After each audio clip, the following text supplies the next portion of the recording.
Grabe ang naging reaksyon ng sambayan matapos lumabas ang balitang sinibak sa pwesto ang ilang mataas na general na umuni kontra sa mga polisiya at pamumuno ni Pangulong Kuting Jr. Ayon sa mga ulat, hindi lamang sila tinanggal sa kanilang posisyon, kundi tinanggal pa ang mga benepisyo at pribilehiyong dapat sana'y tinatamasa nila bilang retirado o aktibong opisyal ng militar. Umuugong ngayon ang spekulasyon na ang hakbang na ito ay isang anyo ng power move upang patahimikin ang mga tinuturi ng banta sa kasalukuyang administrasyon. Ilang sektor kabilang ang mga dating opisyal ng AFP at mga tagapagtaguyod ng karapatang pangtao ang nagbahayag ng matinding pagkabahala sa tila pagsikil sa malayang paninindigan ng mga opisyal ng sandatahang lakas. Iginiit na ang mga militar ay dapat nananatiling tapat sa bayan, hindi sa sinumang lider. Hanggang ngayon ay wala pang detalyadong paliwanag mula sa Malacanang o sa Department of National Defense ukol sa biglaang hakbang na ito. Samantala, nananawagan ng publiko para sa malinaw na paliwanag at patas na proseso, lalo na't ang mga sangkot ay matagal na nagsisilbi sa bayan. Patuloy naming susubaybayan ang mga susunod na galaw ng pamahalaan at ng hanay ng militar kaugnay ng isyong ito. At yan na ang balitang ating pakakatutukan. Ngunit bagong lahat, siguraduhin mag-subscribe at ihit ang notification bell para sa patuloy na pagtutok sa mga silap ng bagong balita sa tunay na boses ng masa.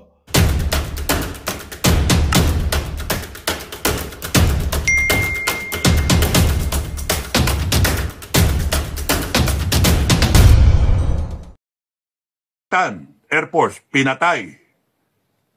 Dinamay ang asawa, patay. Dinamay yung anak, patay. Puta na mga yan. Mga NPA ba? Mga ABB. Imagine, bibili lang ng bisikleta ni tatay, ni captain, yung anak niya bago siya pumasok. Naka-uniform. Meron nakatayo doon na somewhere there, nakita siya, opportunity target, pinagpraktisan, pang, ulo, patay, sabog yung wasak yung ulo, sorry sa kumakain. Sigaw yung asawa, wah! Bang, patay, iyak yung bata, wah, daddy, mommy, bang, patay yung bata. Sabi ko nga, tama ba yun? Sabi ng mga bata ko, ex-convict. Putang na niya, sir, walang buti yan. O anong gagawin natin? Ubusin natin. Gusto nyo? Yes, sir. Ubus. Ubus. That was a long time ago. May spotter ako eh. May tagaturo. Isang rebel returnee. Ay. Miguel Rafael Gisado. Kahit lahat halos Duterte, bakit naiwan yung 7? Ewan ko nga, yun yung tanong ko. Kasi yung weight ng boto mo kay Bato at kay Bongo at kay Marcoleta, pantay-pantayan pagka nag-block voting ka. Kung binoto mo yung 3 at iniwan mo yung 7, yung 3 lang binoto mo, at binoto mo si Bam Aquino, si Kiko, si Lacson, sorry sir ha, hindi, nag-ano lang ako, nag-logical explanation na ako. At yung iba pa, Pia Cayetano, it's not that I have anything against with you people, but the thing is, you bought a Bongo, a Bato, and a Marcoleta. These are top-notch defenders of Duterte. Now, boboto mo yung 3, boboto mo yung 10, Duterte. Kahit nga si Philip Salvador, tangay mo. Pero yung isa pang glaring dyan, wala yung 2, Attorney Vic Rodriguez and Kibuloy, Pastor Kibuloy, wala yung 2. So something is really telling me na dinoktor to. Bago ako bumoto, tapos na yung eleksyon. Ayos na.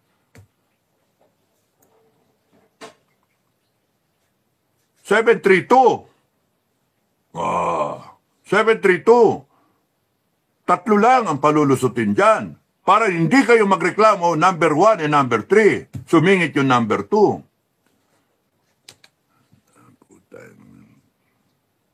In-endorse ng INC, nothing against the INC, in-endorse ng INC, basically halos lahat yung pumasok. in-endorse ng INC. Oh, dadalawang milyon, 5 milyon yung INC. Ilan yung Duterte supporters?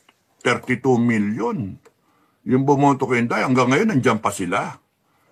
Oh, di nila iboboto yung Duterte? Impossible eh. Kahit yung 5, at least yung 5. Pero yung other 5, ang ano doon, matitino rin eh. Kaya nga binoto ko eh. Kaya nga nag-Duterte nga eh. Ay, naku. Kaya nga something's wrong. Pre-arrange na yung resulta na eleksyon. Nasa inyo yun, tanggapin nyo o huwag nyo tanggapin. Pero nakakapikon, nakakagalit. Maraming nag-comment na Duterte, pero nasaan na yung Duterte? Nawala yung 7. Ang layo pa. Ang layo. Sana man lang pumasok sa 12, 13, 14, 15, 16. 12, 13, 14, 15, 16, 17, 18, 19. Pasok sana doon. 13 to 19. Kasi pumasok yung mga final winners ngayon. Paano nangyari yun? Sa surveys, ang layo. Sa rally, ang layo. Kitang-kita yung diferensya. Kita niyo sa Cebu? Oh, inamag sila dun. Sa Mindanao, inamag sila dun. Pahiya sila. Even dito sa Luzon. Nilalangang sila. Even na may katapat na ayuda. Pero bakit nagkaganon? Yun yung pre-arrange na. Kaya nga wala na akong tiwala sa computer. Na elections. Hindi na wala tiwala. Mano-mano. Kahit Jurassic tayo, mano-mano. Kasi sa Pilipinas, hanggang hindi nyo nababago natin yung ugali ng pandaraya, dapat mano-mano tayo. Balik na tayo sa dati. Yung dagdag bawas lang ang mo dun. Ang kalaban mo dun, yung di ba, we went through with that, brown out, para ganun, switch, ganun. I mean, flashlight kagad yung mga watcher. Mas okay pa yun mano-mano. Pero yung ganito, bumoto ka, ang ganda ng tanggap ng makina. Tinignan ko pa yung akin. Inisa-isa ko. Okay. All okay. Tiniklop, nilagay nun. Paano yung transmittal? Yun yung problema Paano kung pag-transmit, may ibang nag-ooperate na makina na intercept? Puta na. Time out! Intercepted! Patay kang bata ka. Paano na? Pagdating doon, number 1 ang Bongo. Uy, very good. Sino number 2? Bamakino. Number 3, si Bato. Uy, very good. Ano nangyari doon sa iba? Yung 7 nalaglag na. Si Marcoleta, 8 muna naging 6. Ewan ko, final yata 5. Naputya. Pumasok na si Camille Villar at si Aimee na tinaas ni Inday. Ba't hindi pumasok yung 7 na tinaas din ni Inday? Yun yung question mark. Kaya Comelec, kahit anong sabi ninyo na malinis yung halalan, perception-wise, ako mismo as a Filipino citizen, ang tingin kong mga walang yakay, dinaya nyo kami. Yun sa akin. Mga walang yakayo. At sa impyerno nyo, I promise, God as my witness, I promise, impyerno nyo lahat pagdudusahan yan. Forever and ever in a lake of fire. Pagsisihan nyo, mga walang yakayo. And no amount, I'm invoking it already, sa impyerno nyo pagdudusahan niya, mga walang yakayo. Pati kayo, mga mandaraya, lahat kayo. Sa impyerno nyo lahat pagsisihan yan. Kaya hindi na ako papatay ng tao. Baka mamaya makita-kita tayo sa impyerno. Anong ginagawa mo rito? Putang pinatay ko yung tao. Ini-JK ko yung tao. Putya na, sa impyerno rin pala yung mapupunta yung ini-JK mo. Magkita-kita tayo. Hiramin ko yung tinidor ni Satanas at sasaksakin ko kayo, mga walang niya kayo. Miguel Rafael Guisado, thank you sa comment. Sam Bali, correct po, sir. Annalyn Malaga, I voted straight, sir. Kaya nga eh. Ang dami ninyo nang comment na ganyan eh. Nasaan po si... Sino yan? Piang. Chris Pipata, andito na naman ang troll. Uy, sino? Sinong troll? May Nanay Rutitay DV may ginawang manipulation sa Comelec machine. Ang nakakanganga pa ay wow, pasok si Lito Lapid. Alam nyo, may explanation dyan yung aking isang kaibigan na kausap eh. Sabi ni Sir, si Lito Lapid, kaya pumasok yan. Kasi isa, in-endorse yan ni Panday. Ni Coco Martin, isa yon. Pangalawa, si Lito Lapid, kung papansinin niyo si Lito Lapid, over those years na senator siya, wala siyang posisyon. He did not take a positive or a negative view on any issue. Wala, ganun lang siya. Kaya, ang taong bayan, ito pa, alternative, si Lito Lapid, tested na yan. Walang posisyon. Kaya lumitaw eh. Maganda palang strategy yon eh.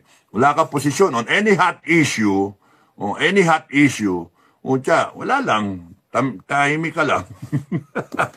abstain. Ayan, lumabas pa eh. Pucha, yung ibang ganun-ganun, pucha, rarara na very critic ng gobyerno, hindi lumabas. Naklanto ko ayaw. Imagine, Lito Lapid. And we will spend for him. You see the irony there? We vote for people because we are willing to spend for the allowances and MOOE of these people. Mind you, meron pa yan na resolution number 10. Sa tingin nyo, yung binoto nyo ngayon, yung lumabas dyan, si Ping Lacson, ang author ng resolution number 10, binoto ng taong bayan. Oh my God! Senator Lacson, sorry sir pero totoo naman, by history, Senator Lacson was the author of Resolution 10, which was approved by Honasan, Trillanes, Miriam Defensor, even Bongbong Marcos at the time he was Senator, 15th Congress. And here he is right now, the author of Resolution 10. Binoto ng tao. Ano ibig sabihin? You approve of Resolution 10. How? What irony. Yun yung masakit. We're going to fund these officials in government. And the Comelec, somehow, somewhere, committed this irony, this tragedy. It has to change one day. If I am there, I will close down Comelec. In a revolutionary government, kung okay kay Madam Inday, I will close down Comelec. If I am going to advise, achuchu. Madam President, it has come to our attention that since 40 plus years has passed, Comelec has managed to survive all this corruption, allegations, and cheating against them. You see, nung noon, dinaya si Miriam Defensor. You ever heard about the Hello Garci tapes, etc., etc. And then yung kay Tatay Digong na sinave off ng 5 million votes. And then yung kay Bongbong Marcos na may dinagdag namang 20 million votes. Oh. All these allegations remain question mark. Walang closure. So kung walang closure, let us just close Comelec. Sabi ni Madam Inday, bright idea! joke lang. Bright idea. Desi Villedo, oh, love you. Hello po, Chairman. Duterte, 10 po binoto ng nakakarami. Alam na this po. O nga eh. Kaya nga eh. Bakit ganon? Domingo Blas, agree very much 100%. Mami, maingay ho. Nadidinig kayo. Crispy Pata, D10 kami. O nga eh. Frederick Mosquito, ipa-manual counting kaya, Kap Dado. Somebody has to start it, somebody has to file a complaint, and then somebody has to fund the money. And ako, I don't care eh. Even if hirap na tayo, just foreclosure. Just to I want a declaration that yung boto nito ngayon, kunyari, umikot ang gulong, reckoning na, shutdown kayo, putragis kayo, bang, sarado kayo. Ha? Tapos noon, buksan ang balota, magganap tayo ng volunteers na bibilang, properly, bilangin lahat yan. Puta ng mga makina yan. Pagka napatunayan ko na dinaya niyo yung boto, wala ng automated elections, panay manual na. Hanip kayo. Hanip kayo. At lahat ng kakontsaba dito, no? Malalaman natin. Yari kayo, bitay kayo lahat. Ninakaw nyo ang future ng Pilipinas eh. Ninanakaw ninyo eh. Dapat dyan, bitayin kayo talaga in public para hindi na kayo pamarisan, para in the future, wala na. There's a statement of the Filipino people na hindi na kayo pamarisan. Mga hinayupa kayo. Ginagawa nyong babuyan eh, ang ating eleksyon eh. Pabobotohin nyo pa kami, dadayain nyo lang kami. Mga hayop kayo. Ginagago nyo kami. Palilitawin nyo, kunwari, Bongo number 1, tapos babawasan nyo rin. Nantokwa kayo, nagkamali kayo. Tapos nun eh, tatlong palalabasin nyo sa 10. Eh, ang boto naman ng tao, 10 sabay-sabay. Lumabas nga yung 11-12 eh. Nang walang niya kayo. Ba't hindi nakakagalit yun? Ewan ko eh, iba tinatanggap eh. O sige, parang ang tingin niya nila, tanga yung tao eh. Tanga kayo. Kasi lumabas naman ng Bongo, lumabas naman ng Bato, lumabas ang Marcoleta, okay lang. Eh kung kayo, Duterte, ipaglaban ninyo yung solid kayo as a team. Hindi yung iiwanan nyo, bumoto na, naboto lang yung 3, okay na, goodbye na. Mali naman din yun. So ano yan? Kanya-kanya? Dahil ang tangin ng nakakainis yung natin, bansa natin. Kakastress eh.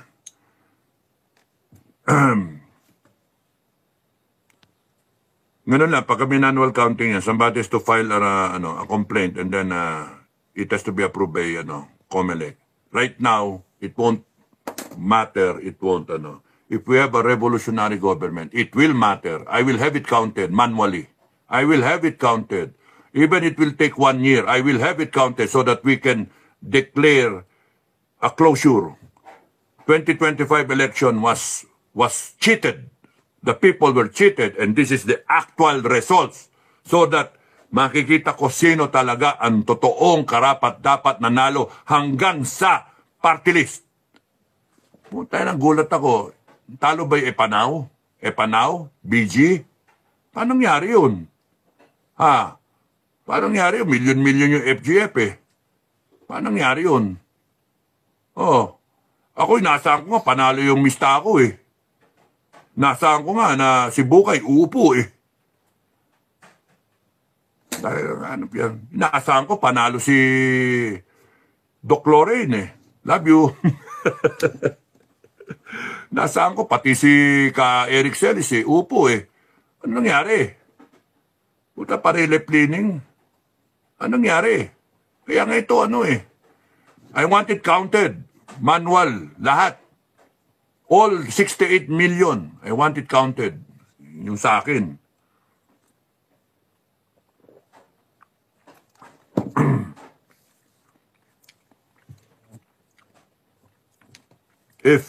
If you have 100,000 volunteers, each would count 1,000. 100,000. 1,000 ang bibilang niya. O 10,000 volunteers na lang. 10,000. Bilang ka ng 1,000 isang araw. 10,000 times 1,000. That's 10 million na boto. 6 na araw, tapos yan eh. Oh, ngayon, sino magbo-volunteer? I-announce natin. Sino volunteer dito? Oh, buong Marines. Laking ginagawa. Diyos sa bar. Reservist, 1 million. Puta. Lahat na reservist, labas kayo, 1 million. Yung 1.4 million na reservist, bilangin nyo. Nandun yung mga master sergeant. Bilangin natin ito, 1 milyon kayo, bilang ka tig 10, isang araw. 10 lang, bilangin mo. Kung ang rate mo ng pagbibilang marathon. Sa isang oras 2. Sa 10, 20, 1 milyon, 20 million yun na boto. 3 araw tapos yung counting. Then let's have closure. Madam President, may I humbly propose, i-manual counting natin yan. I-closure natin ang isang yugto ng ating eleksyon. I-manual counting natin, daming volunteer. Kung 10,000, kundi kaya orderan natin ang isang reservist, AFP.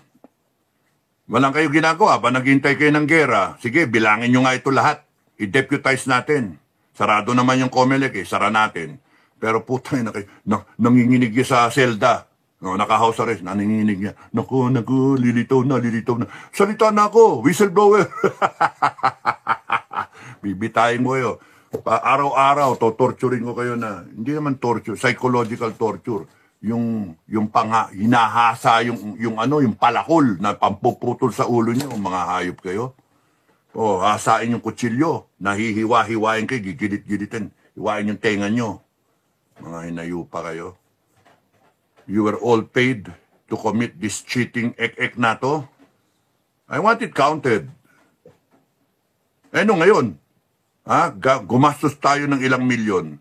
Nung ngayon, kahit gumastos ako ng allowance lang allowance kayo, kain-kain, budel fight na lang tayo sa kain.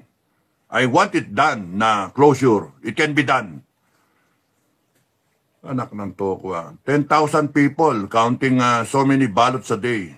10,000 sa 10 nga dagdagan mo 1 zero.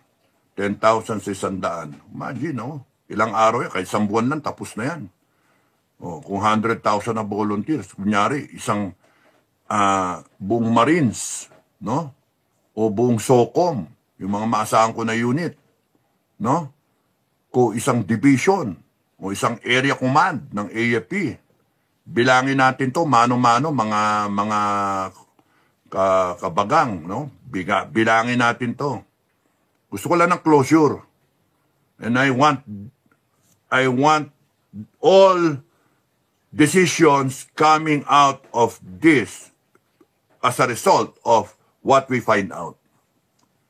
Tarantado kayo. Pa-supervise natin kay Glenn Chong o kaya kay Atty. Respicio, other duties as Vice Mayor.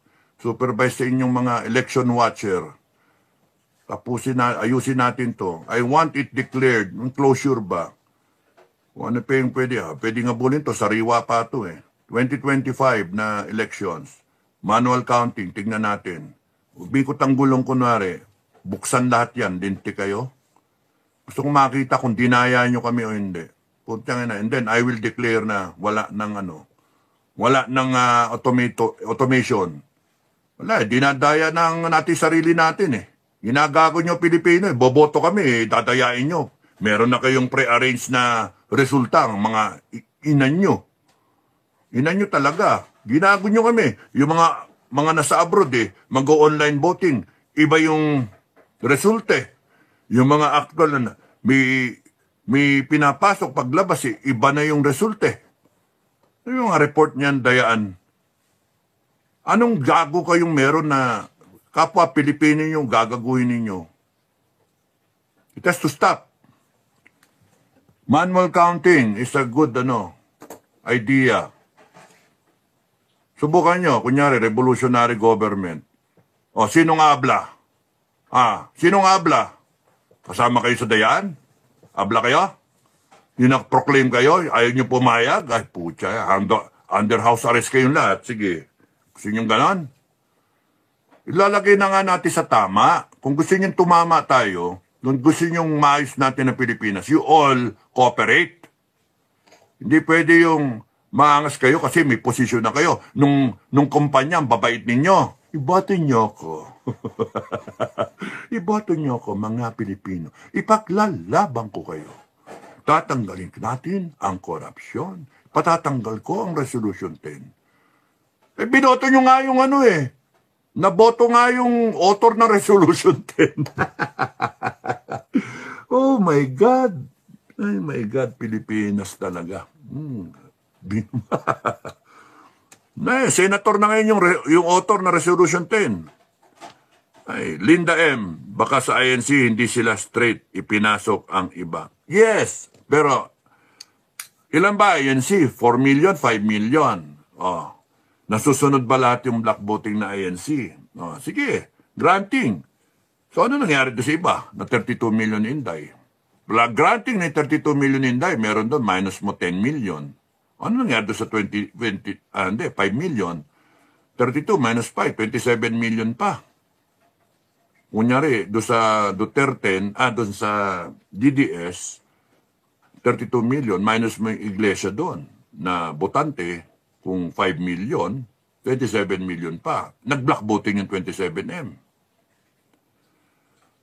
Kaya nga, with all these questions, mga kababayan, if given the opportunity and the chance to put closure, this part of our history, ito lang, eleksyon na to. Let's have it counted manually. We will find the people. There are a lot of people who will volunteer. Both sides.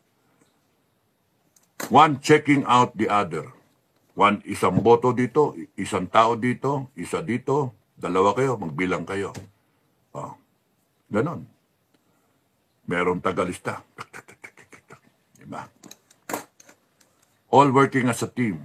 It can be done. You count 1 million a day in 2 months' time, tapos na yan. Kung 1 million a day ang bibilangin ninyong boto, mag-volunteer ka ng 100,000, 10 boto lang ang bibilangin ng bawat isa. Sa 100,000 na yon, gawin mong dalawa sila, check and balance, 20 na boto ang bibilangin araw-araw. It can be done. 2 buwan, tapos yan, bilangan. Then we have closure. It can be, utak lang, lang, practicality, no? Para lang, alam natin, maniniwala ba kayo si Lito Lapid, pumasok, talaga, on his account? Maniwala ba kayo na hanggang 12 lang ang Amy Marcos? Maniwala ba kayo na si Bong Revilla nandito sa number 13, si Lacson, si Soto nandoon? What happened? Did they campaign really that good? So all these questions, no? Sa akin, ang question ko talaga is Bongo, Bato, Marcoleta. Lumabas yung 3. Ba't hindi lumabas ang Kibuloy, Attorney Vic Rodriguez, who are, I think, and believe, they are equal in level when it comes to good supporters of Duterte. Inday or Tatay Digong. So, ano nangyari? And yung iba, kasama naman lagi, nagsasalita rin. Duterte nga Yun yung strategy. It's supposed to be a hate vote. It is a protest vote. Paano naging protest vote yung 3 lang ang lulusot?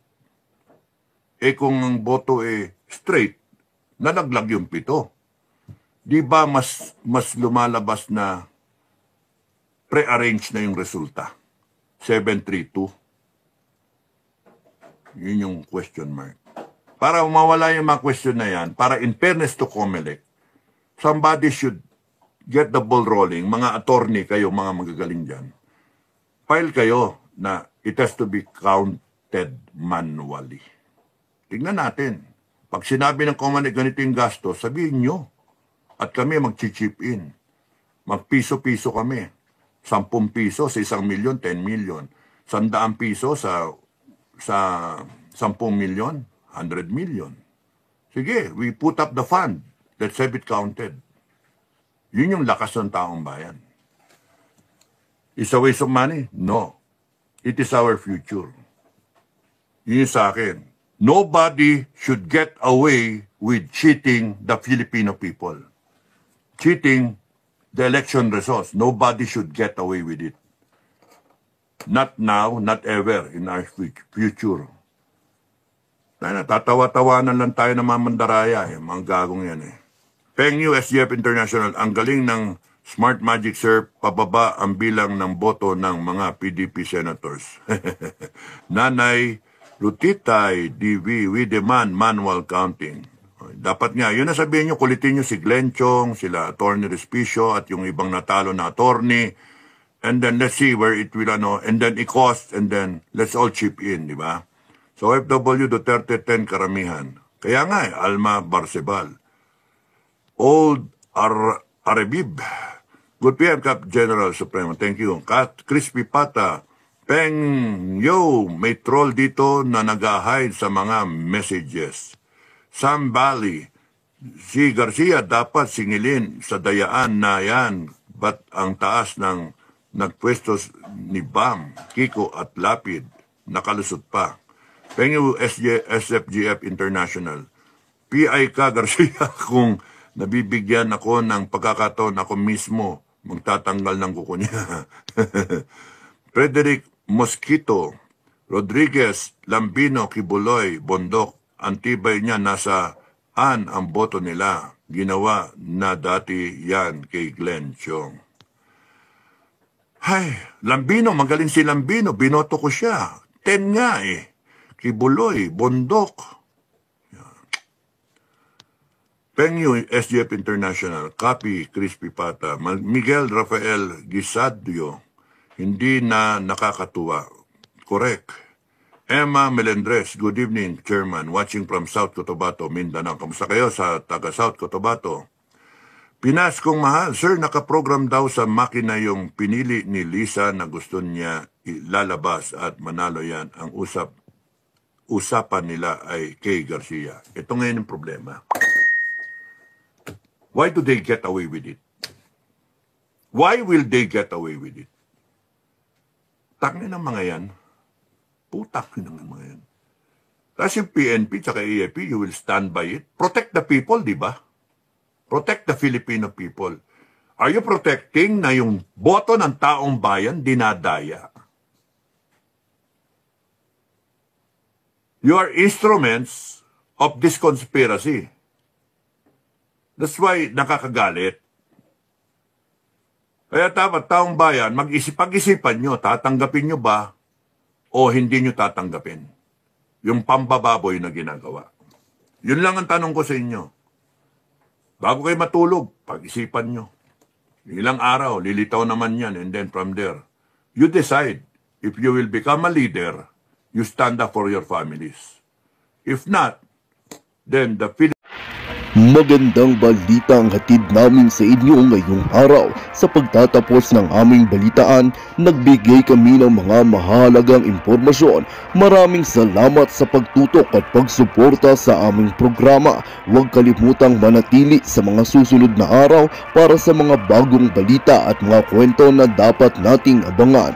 Mula sa Boses ng Masa, magandang araw, Pilipinas!